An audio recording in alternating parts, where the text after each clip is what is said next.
2020, en tout cas, dénonçons nos vivants. Trop, c'est trop. Makam. Parce que les réseaux sociaux, niveau besoin exposer les bana, yangote. Peniel, s'il te plaît, il y a d'ailleurs qui sont impoli, d'ailleurs qui sont karaté. Mais pardon, tout le monde est longo la bana dans les réseaux sociaux. Longo la bana dans les réseaux sociaux, ça m'a comme na yo soro ça nini. Ça la d'ailleurs que personne les attend au monde la tamaïka wa koufi. Makam. De un temps, il m'a dit, papa va zara na zara qui informé que les zara na obéla.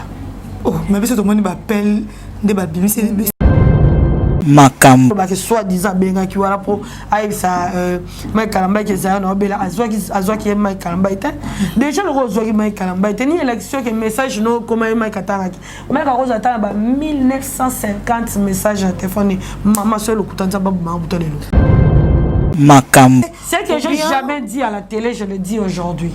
Mariage on est irréconciliable. Oh, comment ça, il va être Makam. mais exactement que créer mon camo pour habiter au nuire non, c'est pas gentil. Mike Kalamba a aussi un orphelin. Mike Kalamba est Peniel Samba.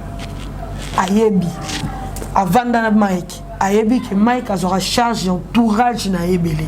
Zaya nana innocent. Le petit Zaya innocent. On a pour un on les mal à 12 000. Ah, c'est-à-dire, on a 1 million 200 000. 12 000. On les mal à 12 000 pour moi, on a mon Zaya, moi, on a souffrance. Makam. Vandi quand même 8 ans, on vend pendant 5 ans. Ne pas vendre pendant 5 ans. Ayebi que tu touches aux enfants de Mike, tu touches à Mike. Il y a un qui touché les côtés les plus pété. Pour à mon côté, nous sommes Simba, à Ozora Kara. Habiter. Bad. Makam. Mais c'est pas grave. Le problème c'est que moi, on a innocent. Moi, on a innocent. On publié. Un jour publié, 2 jours publié. Moi, on a la poupée. Bah quand il souki mabe, bah là c'est la boba publier mabe, bah publier na page mabe, bah zone c'est boy mabe, bah ça les boy mabe. Na venu quand bobo tami ya bando ki bazali bon na réseaux sociaux ya to ba bantu. Makam. Ben formera tata na ya avocé na tata mwana. Ce qui mutu azana penser à nuire. On les a arnaque, ba benga arnaque. Donc mutu mo boy, aluka c'est loro mo boy, batindele mbongo. Pour ça le roi qui est na mawa quoi mais les escroqueries pour l'anga pour la escroquerie pour payer la salle pour sauver moi pour sauver moi na azana Makam. pour abandonner le belor mo babi mes parents sont capables de tout pour l'argent. Il disait ça elle-même. Il est membre d'un air ou le baron donc elle aussi c'est qu'elle est capable de tout pour l'argent. OK. Makam. Elle dit Mike bien. Là, il m'a payé le cara, Mike. Oh. Mike a dit qu'on laisse payer le cara. Et même Mike, il paye. Vous avez dit attends, la personne a Zaraïa, il a tombé. Ah, tu as cara. On sait pour toi, cara. Non, il y a ça la peine, les cara. Cara, mon Dieu, ça a peigné ma Bible, mon a bombardé cara. Donc, cara, quand mon Dieu, ça m'a mis au second monao. Makam. La dernière ma bête à laquelle on m'a bête. Peigné, Eliane, Nani Sous, Mami Chibola. T'es n'andé ma bête, hein? Oh, mais ça. Bango pena pour bazo pena homme responsable pena pour vendre pena pour. Pourquoi pas? Après si Peigné, Eliane, Mami Chibola confiance. T'es n'andé ma bête bazoité. Pourquoi pas?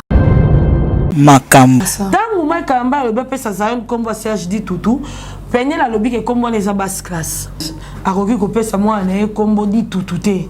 Comment il est peigné là ça na mona combo di toutou et ça ndenge a repé ça mona combo di toutouté Serge dit toutou a repé ça mona combo Serge dit toutouté combo les ama be mingi mais quand même combo ya mutu oh zo compter plus la vie à mutu les américains mais aboya Makam. Les masola bana ki na zwa ke bébé on a le rose botem ma série propagande bébé Tshisekedi bonaboy mais comment ka batu de ba lo ba ke oh non aninga pesa mona komba Tshisekedi aza profiteur oh mutu déjà lo ba ke kutu ke bon voter Tshisekedi wala ku Tshisekedi na bimi ku président te bon so ki nete Makam. non mais papa bon ça émission de télévision soit disant éduqué ba né bien éduqué pour bazaki vierge papa la côté ana parce que virginité et éducation et s'équilibre raté. Mouta rose n'est pas vierge mais mal éduqué. Mouta rose n'est pas déviergé mais bien éduqué. À toi virginité et éducation et s'équilibre raté. En plus aux papa. Aux alakina na thermovirginité te faut dire à moi alors chaque jour que thermomètre vierge en haut. À sa vierge c'est bon t'es. Makambo. Pour revenir par là, papa, ça n'est pas problème, mais toi, papa, derrière ça, l'émission, il faut pas répondre à YouTube. Donc, problème, de moins d'éducation, moi, ici, que toi, papa, c'est l'émission, moi, c'est la famille, donc courage. Makambo. À toucher la réputation, mais Kalamba, combien de fois à la télévision? À traiter, mais Kalamba, de tout sauf rien. À traiter de tout sauf rien. Oh, maman beaucoup de Tyson était, maman Tyson a route au côté à quatre, c'était un poisson le maman bébé. Oh, tout sauf rien, maman bango moko bébé, t'as mingi ma bomba le balade. T'as l'un exemple maman bango. Oh, ah oui. Maman appelait le bébé, t'as pas mingi, ligne kenda. Ah, maman appelait ligne kenda. Après elle bala, l'un exemple maman bino, telle fille, telle mère, et telle fille, telle père, 2022, en tout cas des anciens vivants. Trop c'est trop. Makambo. Et voilà, merci beaucoup mes fidèles à moi, très contente et très fière d'être branchée, scotchée, en train de nous suivre sur Congo Mobimba TV officiel. Et pas iwapi botal rande konabino, et pas iwapi bomon rabiso, na basango nyonso toyela rabino, awana. Congo Mobimba TV, et pas iwapi PVK News, ezali na biso lelo awa. Tout ça les cambo yango to solo nanu balobi biso to kimara mingi na sima marambo etali soki marambo etali eza te to koloba te marambo etali yango il faut to loba yango lelo to ko solo nanu na ba yike mboka o batela biso o ya ba intelligent na ba intelligente to me quand même peu ko réfléchir ensemble na Yvette Kalombo mwaka bea maman na Meshak kan kolongo le to zana awa et ça biso ma plaisir rozoyer merci Nelo Itela merci Fredine Choki merci na babone nyoso papa Robert Chibangu merci Noël Lisa merci Chansaripan merci Mani Detani merci toute ta famille la casse Guillaume la casse merci Baïke Mboka ya Clément Kadima Chimbalanga merci à vous. Le on a zana Yvette Kalombo ma fana côté ça ba fongolela nga Yvette Kalombo na yeba na nzembo ma partout et ça la nga bina okela ngo ma on a évité pourquoi avocat ya bana nangai yeswe ya Shadai na Azean yeswe ya bomoy nangai Yesu le père des orphelins les défenseurs des faibles Evalio Yesu nangai Atana bundite Yesu elongo kope sangai Yahweh Yvette Kalombo bonjour.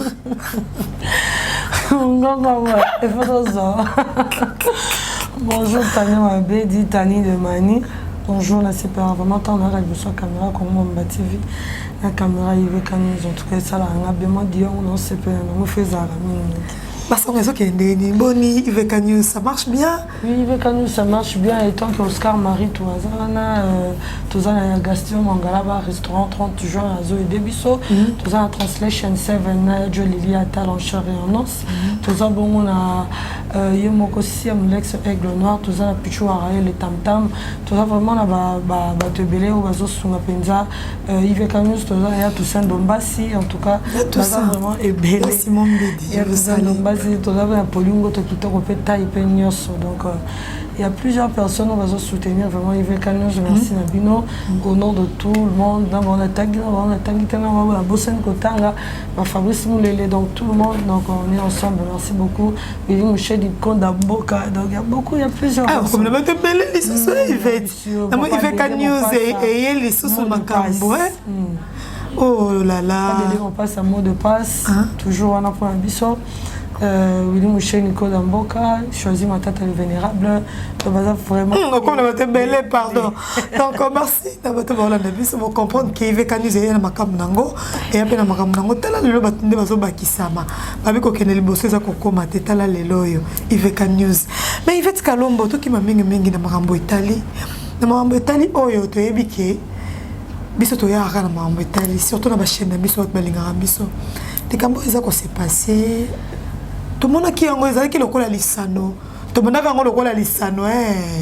une année des procès plus que 100 jours tout tomanda ko ne bandeli to ça que sili to pema ki tomoni papa pe ayaki abimisi o elinga ka loba abimisi lelo to la liste la mo ki tomoni ya Mike apemi to la liste la mo ki tomoni lisusu SOS pour na bébé Zion yebisanga na Yvette Kalombo yo zala kaleka ya Mike yo zala kana ya Mike ni kambo oyo ya bébé Zion basengela mbongo $12,000 po basala mwana opération tout banana na wana po mwana oyo za Angelo ya Nzambe mona banda ikosala mo bapa directement subitement mona a eu problème na makolo na colonne na dis-nous un peu est-ce que vous allez qui informer ou bien vous allez informer et avait dit na reçu un peu sa kana batunyo sur l'Andarabiso en tout cas Yvette Kalombo tango ya kaboye sabino na rapona ko lobaka kate que pour na soigner pour la frère Mike Kalamba non na ya kapona loba o eza vérité o yem europé la mère de ses enfants elle est consciente que Yvette alobara toujours vérité si vous remarquez Yvette attend ben mission en ce moment que na za na passe ya kosa surtout attention na solana tanya vomia lobana li kamotanya teke na kosa li kamotanya pona côté la mutu mususu bomula que parmi ba qualité Yvette Kalombo vérité eza rapena qualité nanga souligner un peu l'opération et ça va kiné à thérapie donc moi avec un problème il y a colonne vertébrale à part à nos zones wana ngana lobaboy tanya mabedi Yvette Kalombo nzambaza juste nzambaza juste il fait toutes bonnes choses en son temps. Au moment où libala problème à libala, ils ont raison mututé, faute à mututé. Problème à libala, ils ont rabattu à yokanité, bakabwani. Sur batu à yokanité, bakabwani, belé pe bakabwana toka, ils savent quel était ça problème té. Tout n'aura pas moro. Peniel pena sur balara Blaise morobo, to Patrick morobo. Chile ou morobo, akena ne États-Unis. Chile ou morobo zani États-Unis, zani lo te kombote nite. C'est peniel pena seulement bon sala on attend nga à médiatiser soi-disant tranquillade vie privée à mariage ou azala qui na croirté. Tane to sala live ba benga ba bisenga sala talakete. Antoto akete pourquoi? Talakete. Ngai soyo pera da kanda no talote. Déjà talakete batu ba la ngande mambolo bitala lobi bo surtout Rebecca Lekan. Yebela mbila ya zanga bena do tala zola na bien. O mote mendo tara ba en tout cas pera mutu a pe sara kanda ya talakete ko. Donc pour dire que batunyo so na part de choses à faire. Donc ce qui peigner la zaki nanda kwa libala ana Mike Azaki ka acheté. Mike Azaki pe na mabela ye. Soki lelo peigner la olinga ba dobimisa banga mususu lobara et tout. Batu ba lobara na comme moi batu ba mon roi Mike Angelou to Mike a makila jaune. Point d'interrogation. À part ça, Peniel aza pena ba tornae, aza pena ba raisonner. Mike a pena ba tornae, aza pena ba raisonner. C'est qui est humain. Na le divorce les ara faute en tout divorce les arabatu ba yo kanité ba kabwani pour moi même moi si on a divorcé que toi qui na libala on a vendu libala moko heureux au moins mususu pe mbali wana longona moi si akekuna ka zipe libala moko très heureux donc moni et ça dépend à mutu na mutu ndenge ba otambula ndi ba yo kaneli ça c'était mon introduction si pour rentrer dans Mambolobi de un temps nyama be dit papa bazaya na zaki informé te que zaya na obela. Oh, mais tout le monde m'appelle des babis, c'est des solo. Papa Bazayon Azaki au courant T. Que Zayon Azobela. De un. De deux. Bateau Balo Bakeno, Mike Ambaï, il a s'occupé d'un banaté, soi-disant, il s'occupe des enfants seuls, le tout. Bayebi Saraba, on tombe à Sola pour la maman, ma parrain à Mahon. Parrain à Mahon, le baki qui est bon, et va douer panaï. Pour ça, Peniel, on dirait, Mike Yem, Ayaranambo. Mais Peniel a bien le baka, après ça, ordre. Et c'est faux. Aramito, Aramito, papa Roger et tout. Mbongo bana ko ya papa Roger Peniel mtapesa apesa ki ordre wana mbongo bana ko ya kuna pa boeki mai kalamba za mito aza mala akotinda $50 et commis $500 pour aza orgueil pena muluba wana aza maman apeka boyanga boeki mbongo fo bana ko ne papa Roger. Soit c'est ce qu'elle a dit on est allé gaé. On attend au fin gaété to yoluba ndinga zate. On n'a pas besoin de crier dessus, on n'a pas besoin de regrouper sa précision sur caractère, tout comportement. Lobby pour la main, merci, bravo, merci. Aux anneaux parfaites, c'est pas grave. Mais le problème est que papa Roger a un parrain. Main Kalamba a un ex-mari. Est-ce que si papa Roger a un Mike, obligé papa Roger a Mike? Je pense pas. Point d'interrogation. Bon, on continue, comme c'est pas ça le problème. Le quoi, il y a le lobby qui est hier, il y a un proposal qui bon, il y a pas papa Roger, c'est pas grave. Est-ce que papa Roger, il est peiné là, il ne pas papa Roger? Point d'interrogation. Ce que je dis, papa Roger a un père responsable. Papa Roger, je t'appelle ça un mec qui me candidat la poteau. Pour votre information. Pour la bateau, le bac, Peniel, je t'appelle ça, il y a qui pour le candidat, tout ça là, pour le souligner. Papa Roger au Boyo Kala. Pareil, il y a un mec qui t'appelle ça, un mec qui me candidat aux États-Unis, c'est papa Roger. Oh, bon, c'est pas notre sujet. Le problème, c'est que papa Roger, ni un mec, personne n'avait contact à Peniel. Avant, il y a un mec qui a pour faire contacter quand même Balanae et tout ça là quand même Nabana. Et puis, il y a une relation avec les gens qui ont un Balanae ni à Solarana Barumoko.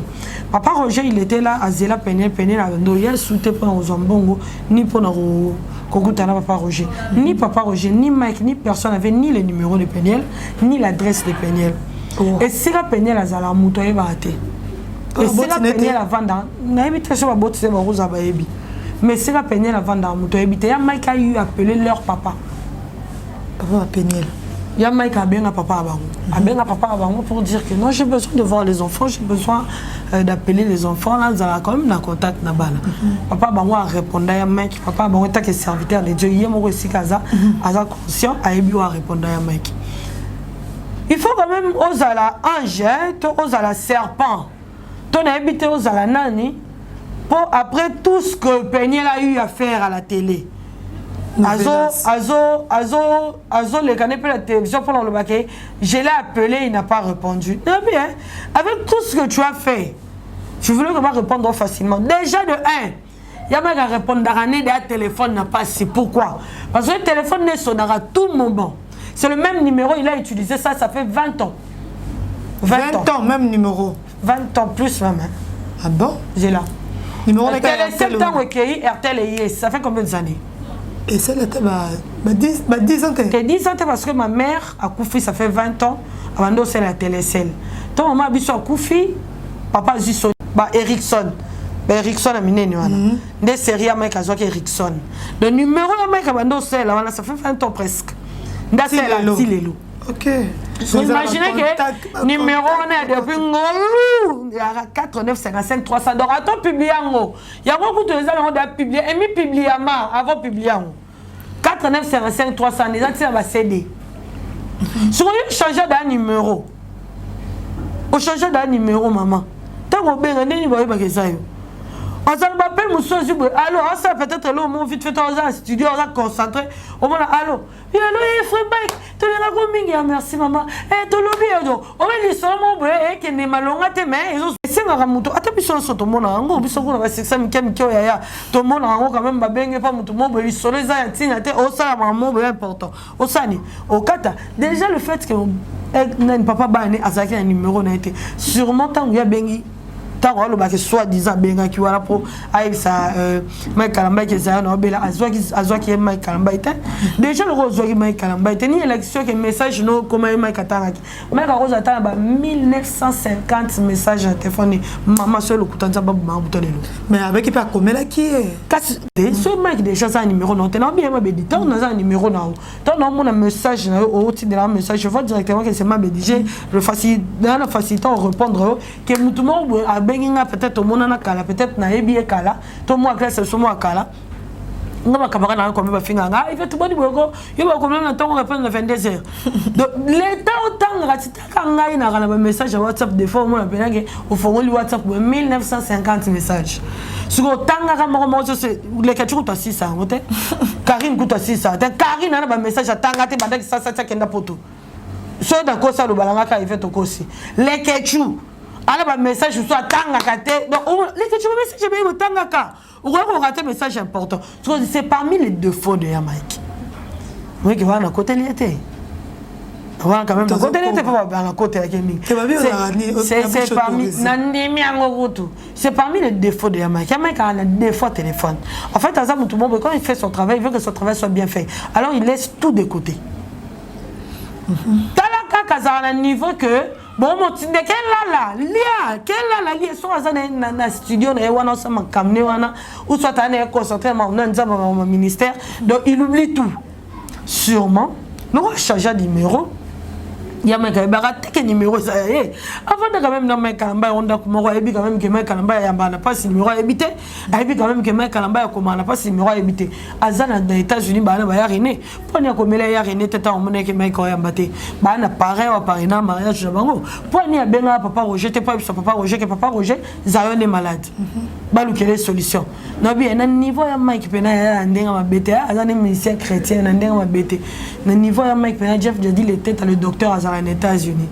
Est-ce qu'il y a un gars Jeff j'ai dit que docteur Jeff il y a mon fils là-bas qui a un problème Jeff j'ai dit on la peine il y a une solution il faut moi si on a botti un mec à peine attendre mener le roi à ça l'homme le roi ça c'est le monde attendre mener bon à ça va comme une souka c'est normal faut pour moi na aboti akiparabana tembo ngabana tindara te tout ça là yoka mabe disait là si ça normalement parce que on va nous faire perdre ma réponse. Tant aussi ça, on peut poser la question parce que j'ai pas besoin de crier, j'ai pas besoin de parler au fort, j'ai besoin d'expliquer.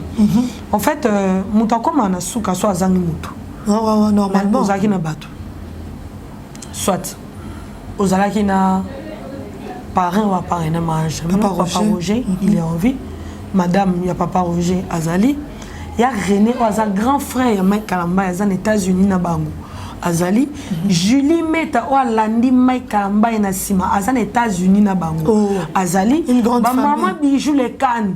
Bazana poto bazambo comme on a aux États-Unis. Il y a une grande famille bamisuku peut-être na bossa notant bakombo. Il y a Julie ou Alandi Mike na sima za moi c'est docteur. Il y a docteur il y a États-Unis. Non bien. A Bengi pena ba Julie. Il y a Julie aussi papa Oscar bazango luka solution pour la mona. Je pense pas. Entre parenthèses. Ega combien na suka. Alubake orgueil salakié aboye ko benga batata mwana wana lokola mi benga ka soi-disant femme forte alingi peut-être que non ala samokilike il y a beaucoup la bana yemoko. Quand on a beaucoup la bana yo moko au moment où on pèse papa ni contact moko ya rubando tinde nombo ni contact ya rubando swana bana au moment où numéro na okuti bazara na ngote sona biso ke ya Mike Azuni numéro bengi la Peniel famille Peniel moko ya famille ba Peniel na temps kombote à qui jeter les noms pour ne pas éviter pour leur éviter ma kebebe de quoi Peniel moko élargi nde a bengi Mike Kalamba. Pour nous comprendre, on dirait qu'on a des équilibres mentaux. Des mecs à lui, des filles à lui, dans autres numéros, au Bengaï, au tourné sur moi, on a bien et solo. Il y a un ok, pas de problème. Il y a un mec à Bengi casse. Pour y avoir suite à moi, on a un est solo ou pas. Kamata Zoamini appelle à Mike, poster à la télévision, sur les réseaux sociaux. Que Mike a bien dit, oh c'est normal. Au botane c'est normal à bengayo c'est normal bobota ba mi balé que moi moi zo bela c'est normal tata ba na numéro ya mobali na yo papa bana na yo ex mobali na yo ozo publier on na réseaux sociaux ka bengyo soit disant mambo komi wana ndengo komi maman yo na conscience no témoin yé muto fingi Mike yé muto bandi ko ba bena Mike mais a weli si aller l'ivance à quels réseaux sociaux genre que non il y a mec à minimiser ma parent qui est qui États-Unis n'andengeni ni boué na boué il y a mec à minimiser ma parent pour quelle raison il a un problème avec eux pour moi que mutumo boué avec Lukande à se laver pour nuire ma vie mais m'avait dit nzambo to sambe ya likolo aza juste aza très juste. Donc, dans le bébé là, je crois que dans le bon malem beaucoup continue. Merci au lobo malem malembe. Menali kambo wana Yvette. Ah ibino moro papa ya mwana bino bandeko ya batata ya mwana ya Zion. Comment on a baché SOS wana $12,000 pour basunga mwana balekana na ba opération na ba thérapie ndongo lobi wana. Recommanda ki papa ya mwana bino pe bandeko ya mwana. Pozo ki likanisi nini ya kozwa mbongo ya kotinda abomona ki on a ba réseaux sociaux pa na ba page ya ba la mama na ba mbote na ba le news de star tout le page là abomoni likambo bongo pour kosala eloko wana eza lokola ko déstabiliser na no ministère ya Mai Kalambai oyo abandi fondement nango azokende nango malembe côté ko mema ye nzambe kaka nda yebi likambo wana herbinos bomoni ngo papa ya mwana est-ce que ya Mike asala ki nini impa ya ko benga ta bande ko ne bazana États-Unis ngo tengele biso bande ko ebele bazana États-Unis to ko benga bokilo na ye. Alors, qu'est-ce qui se passe dans moi là ko tchela nga mwana ko exposer mwana boy po bato ne sont pas mbongo to yebi mitema na bango te ba ko si 12,000 et quelques dollars comme ça Yvette Kalombo. Question ma bedimo là na bossa ko misuda yo ki te bonsoir. Ma bedimo que question les amulai. Expliquez biso te maman qu'est-ce que les amulai te ya Mike je te provoque. Ya Mike. Ya biso. En fait on dit que est-ce que tant bâti moi na ya Mike Aluka qui peut-être te ko benga ta famille na ye bazana banda mboka to ba bokilo ba ex bokilo na yo to repesa mbongo. C'est ce que tu as dit non? Ma bedi le problème c'est que Peniel azara moi c'est Mike. Ayebi Mike bien. Là il bon m'appeler Kara Mike. Oh Mike a dit qu'on laisse Peniel Kara ya Kara. Et même Mike il peut aux appels ya te. Oui attends la personne azara ya nga tomboka. Am ta Kara na. On sait pour toi Kara hein. Non nyasa ça la Peniel les Kara. Kara muto saka Peniel ma bibia mo ka kaneta bombarder Kara. Donc 44 muto ça mamnios bo monao. Na moni que 40 les a bien fait continuer nango. Ma bedi ce qui problème ya moi na eza ben formera tata na ye avose na tata mwana ce qui muto aza na penser à nuire on les a arnaque ba benga arnaque donc muto mo boy aluka sa loro mo boy batindele mbongo pour à ça le roi qui est na mawa quoi mais les escroqueries pour l'anga pour na US escroquerie au pays la scène pour na sauver moi te pour na sauver moi na te moi na azana en Amérique beaucoup soigner bon foutre mbongo on ils va senga quelque acheter ka vato simba moi il faut pas ça mbongo te pour toi mbone arrêter pour toi ba soigner moi na beaucoup tata nyongo ba koko na mino attirer au foot ce qui il faut pas foutre en du coup ba foot en te que mbamo 12,000 te ndela tout na 12,000 ou tu vas au dikubu ndela tout na ndela ngaba jana te mais soit to teka na yede na to teka na raison na to teka ka kosi to teka ka kosi ana raison so kosi pour la bana yo uboti faut les là bango mais na réseaux sociaux te maman d'ata on les réseaux sociaux là c'est maman que c'est but les a nuire but les a humilier so to kosi ba uboti maman uboti on dit bon papa bana yo ti liwa po boti na ye mais exactement que ko créer monde comme moi bon but à nuire mutu non c'est pas gentil Mai Kalambai a sunga ba orphelin Mai Kalambai ye Peniel Samba ayebi avanda na Mike ayebi que Mike azora charge entourage na yebele entourage à Mike belé presque va na charge à Mike so lemba na bana na ya zaya na innocent le petit zaya innocent on a pour un nid on lemba na 12,000 c'est-à-dire là la 1 million 200 000 12,000 on lemba na 12,000 pour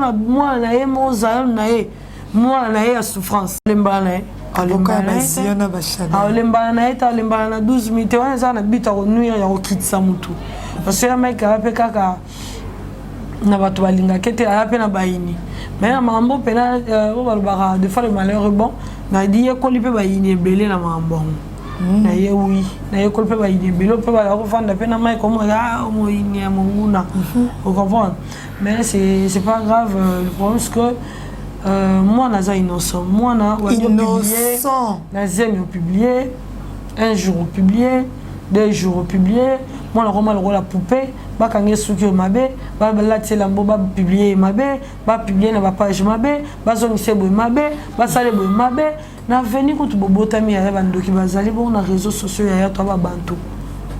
To ba bantu moi na ozala bien ndenge nini, moi na zemi ba bandi ba problème. Moi na maman moi ba bandi ba problème. Kiti mati kiti mati moi na kola na stress, moi na botami na stress. Ozomeli sa moi libele koto, ozomeli sa moi koto zo finga tata na. Koto ozomeli sa moi koto zo sa réputation tata na. Ngana souligner le mot le baki qui d'habitude à déstabiliser ministère Afra Mike Kalambay. Tanya Mabel dit ministère à Moutou, quand tu as appelé dès le ventre de ta mère. Nzamba benga Moutou talibumu ya maman na ye. Mike Kalambay a appelé Nzamba benga ye. Laurent Nzamba benga Nzamba zo soin église na ye. Tout le monde a continué na makala pendant 10 ans. Armée de Victor et Koufate. Église Nzambe Koufa pour la Moutouté. Les lois a dit na bala ba Koufa Nzambe malamuza. Donc église Koufa rapport la Moutouté. Attends Nzamba tieyo les kondi. Église Nzambe Koufa pour la Moutouté. Ata pasteur ana sani. Ata salini ata sani église Nzambe église Nzambe. Les lois pasteur mou qu'on a ba problème aza kacho aza makala mais aseka ezaka aseka. Baseka nyo sur le monde entier et semble les ara aseka. Donc pour dire que on a tentation à diable. Moni Kalaming était à toza confiné, Kalaming était à l'église et zozo on confiné piso et tout ça. Oui, on est à ko ruiner musala nzambe. Tant qu'on luka ruiner musala nzambe, nzambe mo ka zo 100 millions na. Tant on a ni frère Mike Kalambay déjà ça ba challenge, Mike Kalambay officiel on a ba challenge à bato nini. Il y a Zemba et puis birthday. Donc Mike Kalambay ici il a quand même le moyen, il y a au foot à gagnant, il y a au foot à lundi gagnant, il y a au foot à lundi gagnant on a. Soit ça le moyen au foot à gagnant on est bon moyen. Bon ça so Mike Kalambay aza ma coquille aux conteneur mon ba ya biloko ya fondation ko etiki la bananga na obaza yete ebongo mwana na ezayo nae Tanya Mabel dit batonyo souvent dit mais Cambo na zo ba vraiment que c'est normal parce que baby Mike Kalambay de la personne baby Mike Kalambay il y a personnage à télévision parce que ce qui va yeba qui Mike Kalambay il y a la personne peut-être pas ngaba lo ba bongote parce que Mike Kalambay de lui-même c'est quelqu'un de très généreux. C'est quelqu'un de très généreux, c'est quelqu'un à Coca-Cola, pas cité. Dès au moment où il va c'est pas un sentiment. C'est quelqu'un qui m'a beaucoup soutenu. C'est un frère qui a été toujours là pour moi. C'est un frère qui est plus qu'un père. C'est un frère, je sais pas, je peux lui dire frère, ami. Donc, il est au-delà de tout. Il est vraiment, il est, je sais pas. Pendant le coup, il s'est été comme idolâtrité. Donc, Nzamba Zolokumu, pour appeler ça, frère Mike Kalambay Pembe Nanga. Donc, pour dire que Mike Kalambay c'est pas quelqu'un là sa femme elle était sa femme, n'oubliez pas que c'était sa femme légitime. Azam moi si Azaki moi si elle bala balani ba vandi quand même 8 ans vendre pendant 5 ans ne ba vandi pendant 5 ans ana ayebi que tu touches aux enfants de Mike, tu touches à Mike. Il y a un qui a touché les côtés les plus pété. Pour à mon côté nous sommes simba à Ozora Kara habiter bana na toucher bana à réagir mais na toucher bazali ni penia azana besoin zonga na ndako libala na ye azana besoin mobali na ye c'est que j'ai jamais dit à la télé, je le dis aujourd'hui. Mariage on est irréconciliable. Oh, comment ça il va être de niquer mariage bino bokomi musika trop eza irréconciliable. Mon mariage a peine la Mike simba ka sauter bon nzambe ka nzambe mais balo ba rappel on va to dès ça dash on dit matin mon kilesa on dit jamais dans la vie des fois il faut dire jamais faut pas on va jamais jamais na robi marana na tata mo 70 ans ça n'est on pour le bagi jamais je peux sortir avec je peux sortir avec ma soeur. Jamais je peux être une lesbienne. Il y a des jamais qu'on dit quand même que jamais qu'on ça matin jamais. Il y a des jamais ça la jamais la rose sur la 20 ans. Ils jamais ils ont l'Obama. Pour la coller déjà. Donc pour dire que un mariage on les a irréconciliables, on a préféré la procédure judiciaire parce que là c'est toucher à la personne toucher na personnalité tout temps aux aussi ma personnalité tout ils sont condamnables tant aux aussi attends je vais lire un truc dans tant que l'or mon batindelenge pas. Merci tozo évolué avec Yvette Kalombo donc azolo balo malé mais pas ça makambo loba donc botana est vraiment boyokaye ah le loyo te azogangate azoloba pour ça pas besoin de crier aujourd'hui azoloba vraiment mambetali atteinte à la personne, que faire si vous êtes victime? Atteinte à la personne, définition juridique. Atteinte à la vie privée, la violation d'un droit fondamental. Diffamation publique et diffamation privée non publique. Discrimination au travail racial positif, abus de faiblesse. Nazaona, la 5e. Abus de faiblesse. Donc tu t'abuses la faiblesse à Moutou. Tu t'abuses la faiblesse à Moutou parce que Aza faible là-bas, Aza faible na Zayon, Aza faible na Shadai. Tu t'abuses maintenant la faiblesse à Moutou pour la ou quoi, au nuire Moutou, pour le faire chanter Moutou. Mais est-ce que je te dis, mes frères et mes sœurs, batunya so bolandanga, o ba rofingana, ba comprendre, boy baraka et loko moko ils ont le but de ruiner musala nzambe. Wa Aza chrétien à se laisser faire. Bon, tout ce qui est malé, mais Yvette Kalombo, makambo penyelo yo e bandeki na biso lokola lisano kaka neto bandeki koloba. Yo zaki moto zaki victime na likambo yango comme na mwa molopo na peniel na émission basalaka direct basalaka ozaki victime ya kozala mwasi ya Mai Kalambai o longola même basé mine ko yaki victime ibodo to moni akoyi victime kaka na mamba peniel. Tu peux dire quoi sur ça? O ba nous pas comment ko juger mbanda peniel yango lingaka ete likambo nyoso ya peniel oyaka ko telema. Oui, c'est le camion se peignait l'air au téléma parce que dans mon basali en Zambie koko ya pour la basi bakosa makam na TV. Deux fois bateau bata abso bazara bazo bate bazara vraiment on a besoin yo ka tous les dématoi. Celui mutayo ki ka litoi moro litoi muso yo ki te ça la ignorance moko na mutu. Alors un ignorant peut rien t'apprendre à part son ignorance. Donc na lingaka te siko bato bazana ignorance wana pona ka ya Mai Kalambai vu na ndenge azali la rapport na biso ndenge azali la pour la famille na biso na localité ya moko pasteur François Mutombo lobaki ce bona pilier na bino na famille faut rebatela pour pilier soka koi bidoni osbokoi abi Goliath azaka pilier ba Philistin et ça là que Goliath tangwa koi ba Philistin nyoso bazaki suna eloko lobate ama nazaka pilier ya ba soit j'ai oublié azaka quand même pilier tant bazaki Mardoché et tout en Esther ça j'ai oublié bon côté la Bible bon mon on pilier en boka mo qui m'échappe pour ne pas ko kanisa wana ko rumela amana azaka pe pilier dango amana ko ya kamboka na bango pe sara nini ekoya donc soki bo ko isa pilier na bino pe boko ko ya ngala moni Mai Kalambai c'est comme un pilier de chez nous c'est comme un pilier de ma famille c'est comme un pilier il y a même pilier donc dans ta famille tu es dans sa présence ministreuse au moins parce que ma famille là j'aime pas qu'on retourner sur yango bozwango je vous donne. Donc, Moni, c'est comme un pilier dans sa présence ministre. C'est tant qu'un membre, une membre, pardon, il y a dans sa présence ministre. Pourquoi il s'est pilier là? Reprendre. Il y a un Mai Kalambai parce que lui il peut pas parler. Il peut pas parler parce que au Azali, na musala zo sala, ils ont pexaï. Au moment azo ngaloba mais alobi nzambe poser silence. Donc il n'a pas le choix, il doit se taire. Donc quand il doit se taire, on appelle état que youtubeuse. Na dit que YouTube, il faut que muto aloba likambo. Faut pas faire réponse na ye. Pour na ba tu peux ba landa ba ye ba pe.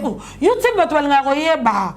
Donc il t'a dit moi c'est mani ok on mani de Tania c'est bon bah ebi va confirmer donc les abongo les attaques que l'on retire votre ignorance mon boya na pas ça exemple mingi abo limbisanga na komeda ko ganga pour moi question na sika mabi au moni na pas ça exemple mingi Tania mabedi au moni frère Matou Samuel na kela ke mawe moi c'est na limbisanga pe à son âme mais tant bébé ça réputation Matou Samuel batu bandima kango poza moi sinae maintenant on sengaka pardon pas sonika futa kuna muto ayaka te bozoka ba image te Freddy Soki boza sima ba caméra wana bozoka ba image pardon te ndenga lobaka kosaka na ekandaka muto tindaka bozoka image te mais bébé c'est là Matou Samuel réputation bela batu bandimango oh tilele comme ça Matou Samuel les chai Matou Samuel il faut qu'on se le dise la vérité Matou Samuel a soit pante pour la moisi et meka na soit pante pour la moisi. Et nani isu na bosani ba deningo de baibele bazo ba pante pour la basi so na bosani te deningo de je sais pas trop je sais pas papa Denité je ne m'abuse oui ça je ne m'abuse donc au moni papa Denité on dirait la bosani comme Francis Tanto ba pasteur Francis Tanto et tout ça là Joël Tanto. Joël Francis Tatouté. Joël Francis Tatouté à ma camnaï, Gérard Okitoro. Moi, c'est Gérard Obier. Ah, Kenan est dans YouTube. Gérard Okitoro. Gérard Panik, ça va mature, Gérard. Ah, ok.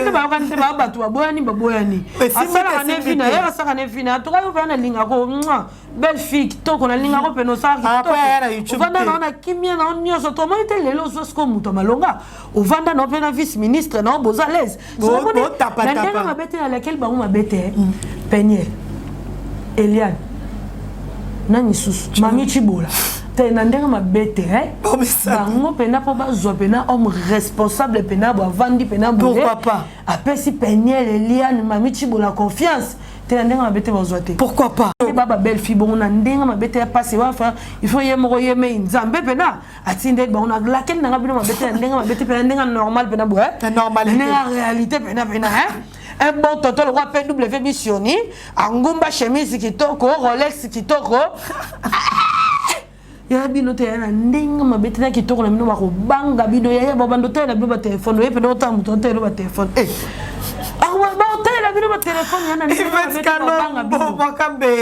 donc tu vois et bon on a ndenga bon ba ndenga pena ya mabete pena ndenga mabete ya moi passer moi mon boulot mais ça va passer ça va passer na bossa ngo pesa moi confirmation le monde tu vois ce qu'on va mettre ndenga mabete ya on ba ngai yo ifeta le kaka kama penya lo bana lo baka nanko pozambanda na lo baka te lo baka bona mbanda ne te loin de kozambanda ne po ina zana tam lelo makalamba ya bali moi sina mbanda penyelte Azambanda Penielte, Peniel a juste maman bana Mike. Avec moi c'est Azambanda ndete. Lopete ça veut rien dire ya. Lopete on va pas golo la compé na rozo ça, compé na golo la compé na rozo ça. Alliance solo ya la mutema. Alliance ça ba tu bavandi. Ba ba vandi pena moi pena go ceux qui 48 ans de mariage va ensemble dit va papa Roger na ba maman. Ba ensemble ba ya jili metana ba papa Oscar na simbe jili voile ti le loya jili za na mbali na ensemble. Abota ma passe ça tout 3 fois. Voici bana. Donc comprends. Babilo kwana omona ke alliance za na mutema ata lelo me kalamba abali lelo moi so me kalamba obala ande mbanda penyelte donc ngana za loin de la kutuma mbanda te naza kuna taro lobela mambwana te nga so na lobaka mambo me kalamba na TV parce que naza na posate en plus naza na besoin te que lelo moi si mo boya kuti gloire pour ya kuti gloire. Il y a des gens qui ont gloire. Peignel Babalier de gloire. Gloire et ça. Dans sa présence, des salles succès, volume 1, volume 2. Peignel Babalier de gloire en tant que côté de Sali Koumamado. Peignel avec la gloire.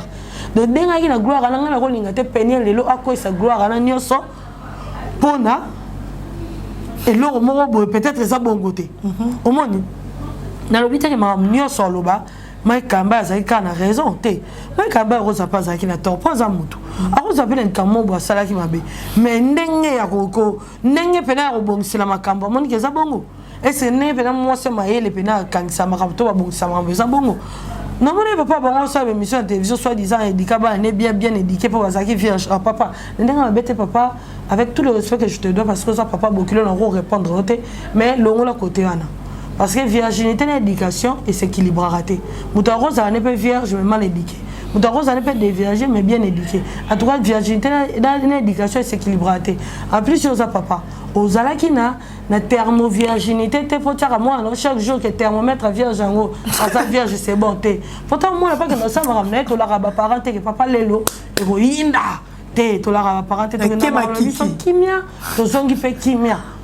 Oh. Kendara kimia tozongi kimia sans trace donc papa ndenga mabete en tout cas tout balba que papa ngolo bana mabete na ngaba pas ça ta phrase moko oh papa ngolo ba malamu pour la mec là c'est pas bien en tout cas prochainement hein nani ngakuti ko revenir par là te papa c'est ça. On revenir à tel endroit, souligner papa ça papa problème mais mais toi papa derrière ça l'émission faut pas répondre dans YouTube. Donc problème mais de moins d'éducation mon ici que ou ta papa c'est émission moi c'est émission c'est la famille donc courage. C'est la famille courage je te parle. Donc il fait papa c'est l'émission moi c'est l'émission c'est la famille. Courage. Ah la famille n'a pas tant de la bonne émission. Les réseaux sociaux. Les réseaux sociaux. OK. Mais il fait galop. koyoka Peniel na direct na salaki koyoka Peniel na makambo lobi bana oya botaka ye moko da pesa kabala na ye kombo Mike za na droit ko pesa bana kombo te ye moko da pesa Shadai ye moko papa pesa Zion to ko confirmer le biso likambango kasi des au confirme maman politesse on a autre solo ba te kima le dika yango na te ba to so bala baluba ba yebi ke muluba nyo surtout ta ba boti mo na ya liboso kombo ya papa mo na mi balé kombo ya papa mo na mi satu kombo ya maman baluba nyo so a ko loba nga le contraire azate so yo siko za nda ko bala pour moi so niveau pe nani mai ka ngwa nyo ko pendant 5 ans on va dans la moisson so bino mo bo so pena pour ça en tout cas on a évité nani mabedi les gens on dirait les gens ils oublient vite les lobes toi ça mec toi benga ramona te benga bana te bona non bien avec tout ce que Peniel la seule peine te fait bon mec pénation la année Peniel kitoko Peniel sera benga ba yamba allô madame allô maman ça va les enfants au bon il faut aller bon avec tout ce que Peniel a fait a touché la réputation mec Kalamba combien de fois à la télévision a traité mec Kalamba de tout sauf rien a traité de tout sauf rien hein.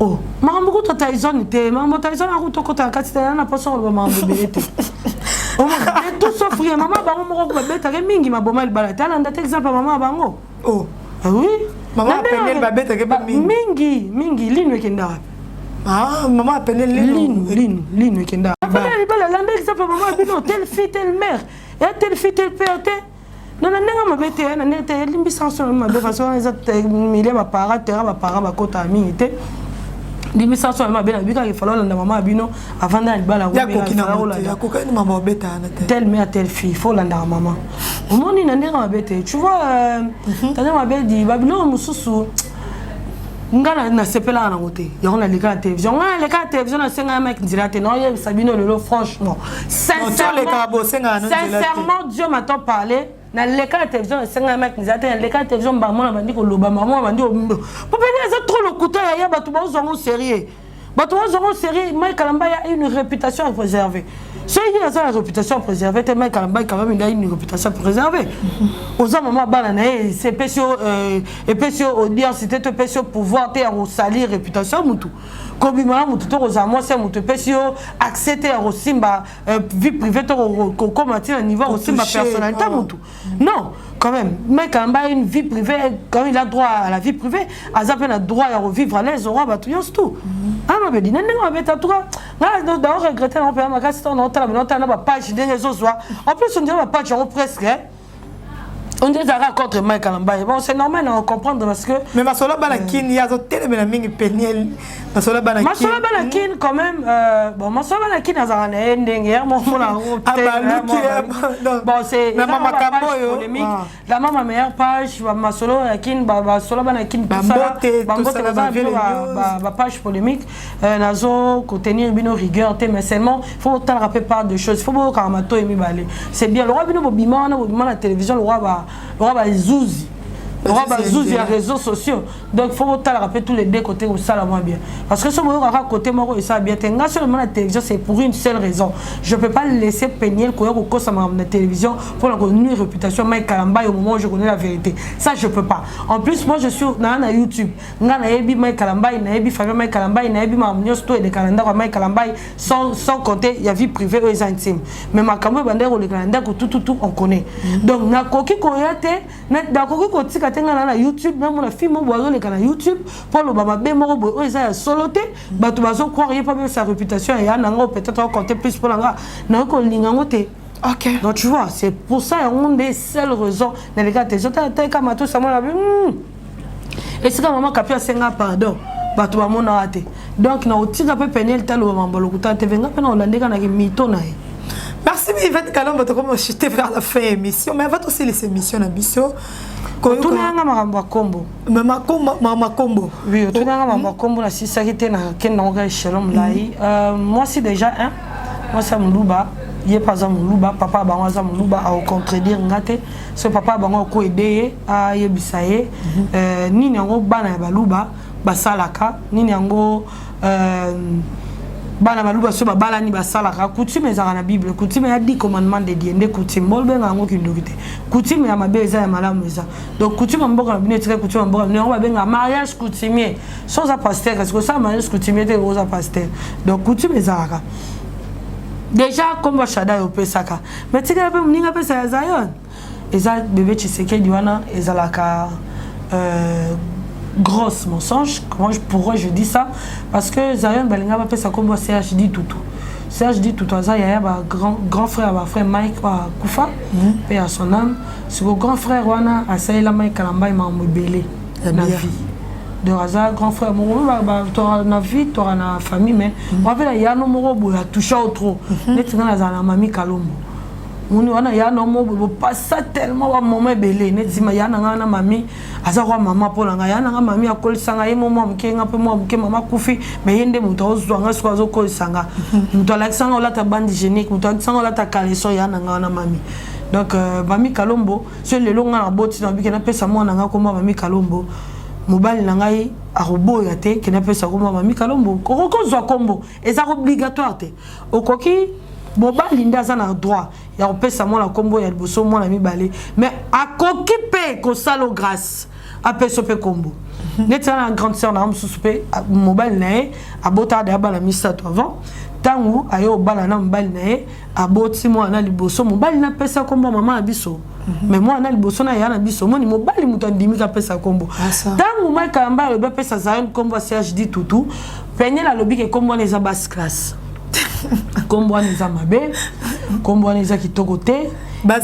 akoki kopesa mwana na ye kombo di tutu te koma ye penye la za na mwana kombo di tutu eza na ndenge akopesa mwana kombo di tutu te CHD Tutu akopesa mwana kombo CHD Tutu te kombo ni za mabe mingi mais quand même kombo ya mutu oyo zo compter plus la vie à mutu les américains mais aboya kopesa kombo di tutu ala bébé Tshisekedi route pa masolo banakini masolo banakini tangu ya Mike mambo ya ba propagande mambo ba propagande ya Félix Tshisekedi ezo réunion mambo ya batokende na ba élection ya Mike pouvoir monsieur ezaki en place mais Mike Kalamba aleka na émission Papi Mboma alobi que voter numéro 20 je crois que c'est un bon choix et muto sala rote muto salango mbala moko eza luambo yoko le la télévision dini régime monsieur ça place que koloba comment régime monsieur qui va voter ya biso to ganga ya conseil pour nini abi je crois que j'ai raison oui ya mai kata so ezaki choix na yo okoloba na TV yo sala ba vie na we belé pe bazaka bato ba PPRD et c'est ba ko sepela na yo nengo bimisi pe na télévision boyeke yo pe na numéro 20 ndé makambo asumango abakoma ko yelela ndako bakoma ko menacer tie ya bengi bango bike boya kakakasi boya ko bomanga et comme une menace mais elle kanango elle kan bato ba bando menacer on dirait ba arnaqueur on dirait ça qui pena bato FCCT on dirait ba arnaqueur mo beso ba ngeba profiter en kambango mais elle kanango tango eleki dès siko tango Félix Tshisekedi a l'équipe président ne masolo bana ki na zwa ke bébé wana le rose botem masera propagande bébé Tshisekedi bwana boy mais koyo ka batu de ba lo ba ke oh non aninga pesa mona komba Tshisekedi aza profiteur oh mutu déjà lo ba ke kutu ke bo voter Tshisekedi wala ku Tshisekedi nana bimi ku président te bo so so ki nete akoki pena ko zala na posa ya nini ya profit mo boy quelconque ça c'est du n'importe quoi mais si ko ka pe penil ko lo ba ke ba tuni mama c'est que dit bébé Félix moi combat Félix nani donc ko ignorer combo c'est comme bato baza bien bato mo batala bato baza na idée to mo tala bon mutolo a traiter muninga d'orgueil alors que muninga de faire bande la télévision le baraka non la mère de mes enfants à côté la kaka senga on va pardon la TV yo on traiter muninga d'orgueil mais yo autres diminuer président de la République moi na mini bon on appelle ça comme Félix c'est que de boni buzoba boyeko boni ba bêtise oh so za mona kitoko mo problème bato so za mutu nyonso nzamba sala za kitoko nzamba sala mutu so imagine et ça problème to so boto mona kitoko ndepesi privilège ba no manquer bato to ko ça n'importe quoi pour boto mona kitoko non on za luko diminuer maman Denise o diminuer papa président de la République buzoba ko lukaka ke ko gagner peut-être nini attention à bateau bazar peut-être contre président ou contre pouvoir en place pour pas que l'homme pour pas tindelo et arnaque et cop il y a beaucoup abandon le belo mo babi mes parents sont tout ils ont andolo banini François Pekimi Mes parents sont capables de tout pour l'argent. Il disait ça elle-même. Donc elle aussi, c'est qu'elle est capable de tout pour l'argent. Ok. Ça, bon, moi, étaler, publier dans les réseaux sociaux. Pourquoi? Pour quelle raison? Pour quelle raison? C'est toute vérité n'est pas bonne à dire. Bref. Toute vérité n'est pas bonne à dire. Nous sommes déjà arrivés à la fin de cette émission, comprenez. Aujourd'hui, elle a bien parlé. Il veut expliquer bino ko italele bino ba vérité oh boy ba kité oh penel a ebisa ke biso ke yemu tasala ke papa Roger ce qui va passer à bon papa ezaki yete il va très bien yete mamuno c'est ça clair ko dimne mo konzambo ka mona nanga minio c'est pas bien aussi madame Peniel Samba ex Kalamba donc ko dimne mona nanga minio boy na boy des choses là c'est pas bien moi si ko pesa kombo ngam na bande ko pesa ah zo lo bango ça ko zo dimne ka mutango c'est impolitesse donc po biso ba lu bande c'est moi liboso chibango ya mi balenga mabedi ya mi sato sikoleki na mobile ba pesa ya ba mama oh, partout, Didier Kalombo, grand frère, moi, Liboso, qui Mohamed, moi, ami Balé, Augustin, Mondoya, papa, Bisso, moi, ami Sato, Rose Marine, de ma pèse ma mari. Donc, naébité, Moulou, Baloba, Yemoko, a préféré, on fait ça, mais ça, c'est que Nazora, Combo, encore, mais là, ça va me politesse, c'est clair. Ok, donc bien parlé Yvette Kalombo, tu remets na souka émission. On lobby vraiment bien au gangité au tombo kité au sol na ba imboka au balinga kotala yo mode de la fin na yo na likambo ya bébé Zion. Na ba shada yo na ba tunyo so bazolanda yo na Iveka News na ko ma TV officiel. Mot de la fin na ngai na préféré ba papa Roger, ba Lionel manager Lionel, il a so papa Roger, ya Julie Meta, ya René Chikuna famille aux États-Unis, on préféré Bolande la moi beaucoup de hôtel assis réellement l'enfant est malade beaucoup de facture et puis beaucoup de solution pour la marambo parce que ça devient de trop ils ont comme trop c'est trop. Donc ça devient de trop à l'aller à la mouki parce que on a mis ici à 12 000 béto là toi la mukalobi a mis c'est sous parce que ça muto ya manipuler ya zo manipuler parce que on dit que Peniel sur la bala qui Franck Moroboé azanga kombo nga bando manipuler tous les jours so a manipuler boé a ça ni so na sima kombo ya mai kalambai alors on a roluka que mambo qui ne peut pas la procédure judiciaire bon luka dans solution nango bon luka dans solution mai kapé maintenant ndam parce que ça peut mutu bon mon la mutu za forme même temps ça attends crise car dépression non c'est pas bien ça il a beaucoup de travail il est tellement pris dans un besoin il y a cause à la peine à qui a un droit il y a cause à la peine à qui en tout cas équipe il y a États-Unis maman bijou le Cannes tout le monde qui est aux États-Unis pour me camper que aider mai Kalamba il beaucoup moins sur place beaucoup en hôpital beaucoup foot en bon voilà ceux qui dans le bail ici ma PCM bon tout beau pédio ticket bon on a liango le roi ya luga ko senga mbongo na balabala pour soigner mwana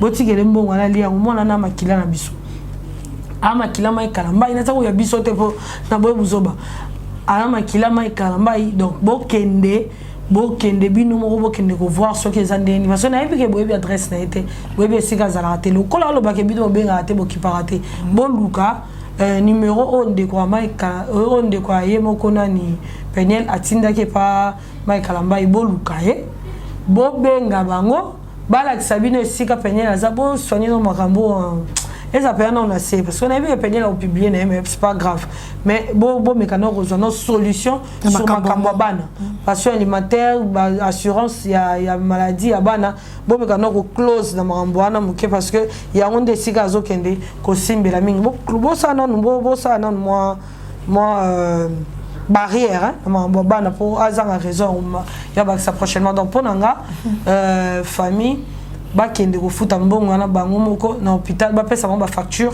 bino ba futa facture wana bo tia makamna c'est papa Roger ko aider biso total ndeni to ko sala pour prochainement to ebi ga miselo mususu mais eza mambo eza dehors abana en tout cas to tira ba innocent batou ba vanda tranquille ils ont rien fait s'il te plaît Peniel bazana kata makamna binoté bo discuter bino moko bo potana bino moko bo bunda bino moko enlever les enfants na ba bêtise parce que ba réseaux sociaux niveau bozo exposer les bana yangote Peniel s'il te plaît, hein.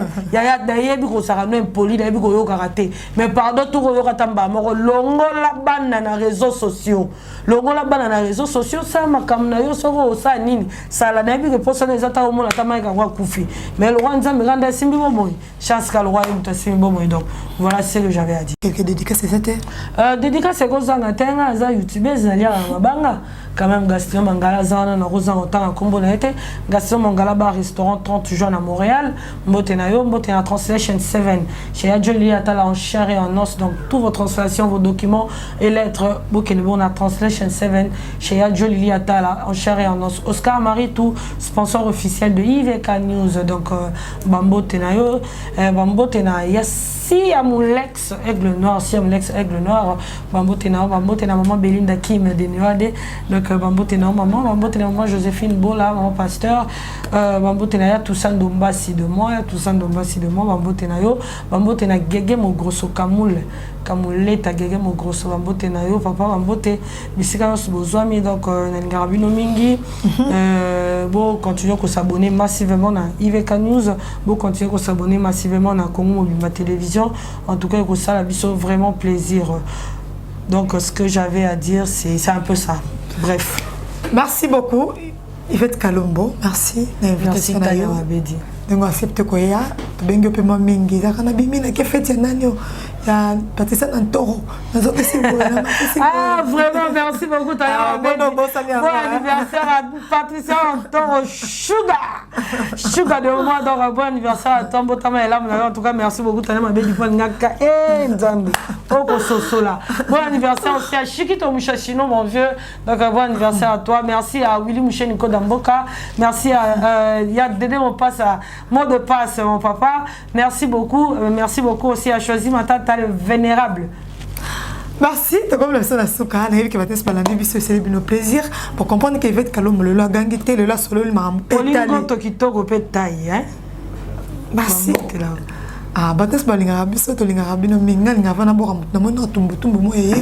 C'est linga no bien après pour mabanga to boka mingi. Libanga yo. Libanga yo. Ah, libanga. D'abord mingi bagenda kaka boye libanga oh 5 continents batala na bo nada na bo allez bye bisous.